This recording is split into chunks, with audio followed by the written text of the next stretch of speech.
Good morning, and for today's video, I am discussing about the annotations of Antonio Morga's Sucesos de las Islas Filipinas. But before that, let's watch first this video to have a quick view about the topic. The Philippines is subjected to the Crown of Castile, which lie within the Tropic of Cancer and extended 24 degrees north latitude. To be more precise, Morga, it is exactly 25 degrees and 40 minutes latitude to the north until 12 degrees latitude to the south. There are two seasons of the year in Lac Filipinas, winters and summers that occur opposite to those of Europe, wherein the rainy seasons last from June to September and the summer from October to the end of May. You are wrong with the rainy season as winter. In actuality, it is within the months of December through February when Manila is at its coldest. When regarding seasons, my dear Spaniard, Philippines is no different from Europe. Throughout the many islas, there were no kings or lords to rule the same manner as those from other places. Well, with the lack of rapid communication, having the government residing in one place would greatly paralyze the life in the towns. Just look at what happened when Manila was consulted to fix a bridge. The decree to finally fix the bridge took years, and unfortunately there was nothing left of the bridge to fix. What is true of the bridge is also true of other things. So if the fate of these islands rests on one man, many people will be affected. Even worse is if that man would be an ignorant, brutal, ambitious, and avaricious ruler who cares not for those who he governs. The laws throughout the islands were along similar lines, following tradition and customs of their ancients, with accordance to the unwritten statutes. Which in no way affected the peace of the people, mind you. A lot of times a custom is more effective than a written or printed law, especially when the written laws mean nothing to those who made them. You know who you are.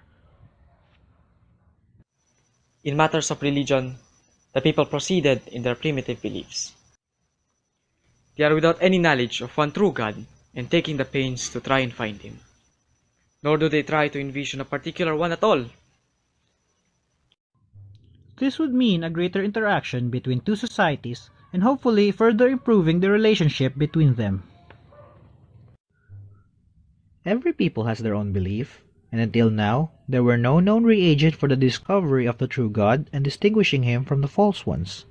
Our dear Morga can only be forgiven for such pretension for the sake of the dominant idea. They believed that there was life beyond death, where those who have been brave and performed daring deeds were rewarded, while those who had done evil were punished. They did right by admitting their ignorance with the matter. There were historians who say that they called hell Solad and heaven Kalhualatian, and in Panay, they had their Olympus and Elysia fields in the Madias Mountains, where the blessed Visayan souls went. And now, who is Dr. Antonio de Morga? Dr. Antonio de Morga is a Spanish lawyer and official in the Philippines during the 17th century. Next, here are some background information about Sucesos de las Islas Filipinas. That Antonio de Morga is the author of Sucesos de las Islas Filipinas, and this is one of the first books ever to tackle Philippine history. Book that describes the events inside and out of the country from 1493 to 1603, including the history of the Philippines, that consists of 8 chapters, discuss the political, social, and economic aspects of the colonizer and the colonized country. The content of the book is based on a documentary research, observation, and personal experience of Morga. Rizal is a secondary source of the book due to his annotations. What is Las Islas Filipinas? The Philippines was named in honor of King Philip II of Spain. Moving on, what is Sucesos? It pertains to the events, happenings, and occurrence. It is the work of an honest observer, a versatile bureaucrat who knew the workings of the administration from the inside. Here are Rizal's objectives: to awaken the consciousness of the Filipinos regarding their glorious ways of the past, to correct what has been distorted about the Philippines due to Spanish conquest, to prove that Filipinos are civilized even before the coming of the Spaniards.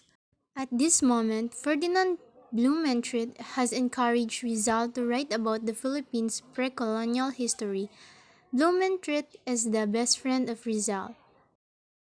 During the Philippines' pre-colonial history, early government occurred. Our forefathers in the pre-colonial Philippines already possessed a working judicial and legislative system. They have also high literacy rate, which the Spanish missionaries exploited the baybayin for their own ends, learning and using it to translate their goals, as you can see in the screen. Moving on in making the early artillery, our ancestors were very proficient in the art of war. Aside from wielding swords and spears, they also knew how to make and fire guns and cannons, which they used in fighting their opponents during their times. Aside from that, they have also smooth foreign relations. The pre-colonial Filipinos had already established trading and diplomatic relations with countries as far away as the Middle East, or what we call the barter. With the lives they have in the past, they are self-sufficient.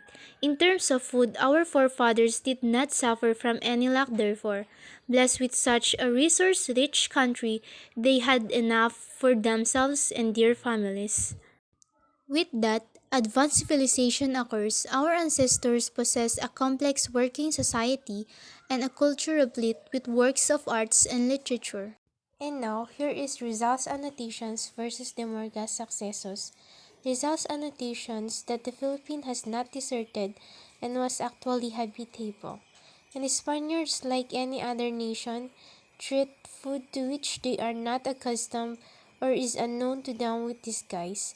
This fish that Morga mentions is bagoong, or the salted and fermented fish, while Morga's successors said that the Philippines was deserted and inhabitable, and those beef and fish they known is best when it has started to the rot and stink. Though Jose Rizal gave us the freedom by using goodness, he became the Philippines' national hero because he fought for freedom in a silent but powerful way. He expressed his love for the Philippines through his novels, essays, and articles rather than through the use of force or aggression. He chose a pen than a sword for fighting the enemies. Rizal said, "To foretell the destiny of a nation, it is necessary to open the books that tell of her past. It tells that the life of the Filipinos in the past don't have freedom to live." That's why Rizal wrote about how rude are the Spaniards in the past. So Rizal present the authentic culture and tradition of the Filipinos against Antonio de Morga, as well as how we explain the Filipino cultures. Hope you learned something in this video. Thank you for watching. Once again, I am Rutlin Bayawa, BS Social Work Level 3. As recorded by Mr. Ernesto Castro Jr.